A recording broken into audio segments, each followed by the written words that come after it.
Can I touch your hair?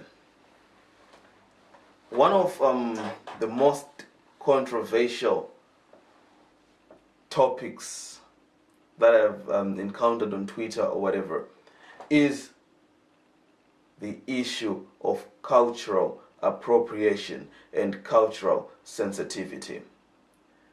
A simple request like can I touch your hair from a white person will elicit different responses depending on what kind of black person they are dealing with.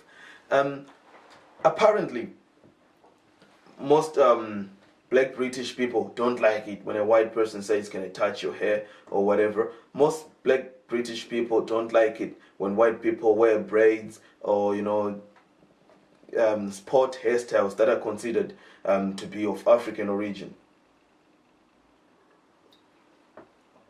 That's because it will be considered cultural appropriation. Well, I think I can't comment on the black British experience. I can only comment giving my own perspective as a black African who lives in England. I was raised, born, grew up in Africa. So if a white person comes up to me and say, oh bro, can I touch your hair? I don't mind at all, because most probably they haven't had the chance to touch a black person's hair. They're curious, how does it feel like, what's the texture like or whatever. So I don't think there'll be any ill will or any malicious intent from that type of request. I've had several people come up to me and just say, oh, can I please touch your hair? And I don't blame them. Just look at it. It's nice, luxurious, I do take pride in my hair, so I wouldn't mind. And I understand why some people would mind, because the comments after someone touches your hair can be really, really, really, really, awful. I don't have any other word for it. The comments could be awful. One guy touched my hair and was like, it's like a carpet. Another lady touched my hair and was like, oh, it's so soft.